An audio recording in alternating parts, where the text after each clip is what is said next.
उस दिन बहुत बारिश हो रही थी भोपाल में।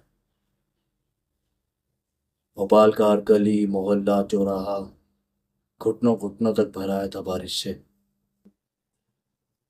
भेका की पूजा करवानी थी और मैं घर पे था नहीं।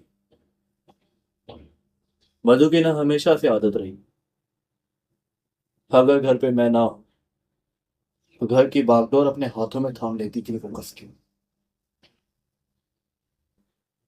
उसने मेहिका को अपनी गोद में लिया और निकल पड़ी लाला की दुकान पे।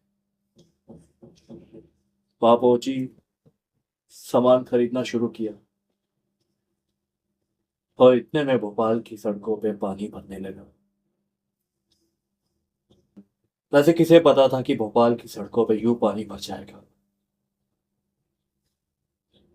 मधु की ना शुरू से आदत रही, अगर उसने कोई काम शुरू किया ना तो वो उसको पूरा करके रहती। उसने लाला से सामान लिया। लाला को कहा, मेरे पति आएंगे और सामान ले जाएंगे आपसे, या फिर आप घर पे भिजवा देना। वो बाहर निकलती है, भीका को गोद में लेती है, ऑटो रोकने की कोशिश करती है बहुत, पर कोई भी रिक्शे वाला राजी नहीं होता। वो अपना छाता खोलती है, मेहिका को कस के सीने लगाती है और निकल पड़ती है घर की ओर। शायद उसका सारा ध्यान मेहिका की तरफ था, तभी उसको पता नहीं चला और धड़ाम मधु एक गड्ढे में गिर गई। शायद वो बहुत चिल्लाई होगी,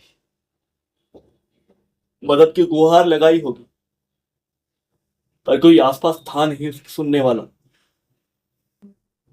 पानी इसके यहां तक आ गया था, तो मेहिका को बचाने के लिए उसने दोनों हाथ अपने यूं शू कर लिए और लगभग 8 घंटे तक यूं ही रही वो। उसने मेहिका पर आंच तक नहीं आने दी। शायद उसके हाथों में बहुत दर्द हो रही थी, शायद उसके हाथ सुन हो गए होंगे, पर वो डटी रही। वो डटी रही जैसे बॉर्डर पर एक सिपाही डटा रहता है, वो डटी रही।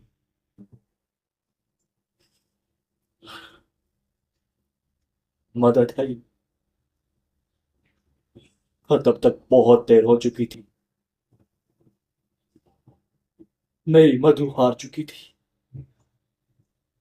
अमेरिका की मां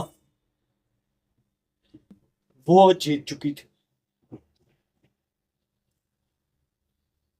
मैंने जिंदगी में बहुत किताबें पढ़ी, टीवी शोज देखे, बहुत सारी सुपर हीरो की बातें सुनी, पर आज तक कोई सुपर हीरो देखा नहीं था। पर यह नहीं पता था कि वो हमेशा से मेरे साथ थी। आज इस वाक्य को 5 साल हो चुके, और ऐसा लगता है कि कल की ही बात है। जब भी यह वाक्य मुझे याद आता है ना, मेरे रोंगटे खड़े हो जाते हैं, मैं सिहर उठता। मधु, तुम मेरी और मिहिका की सुपर हीरो।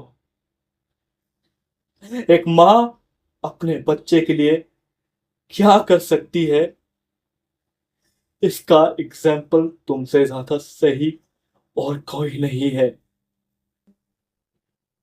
नहीं, वी लव यू और हमेशा करते रहेंगे।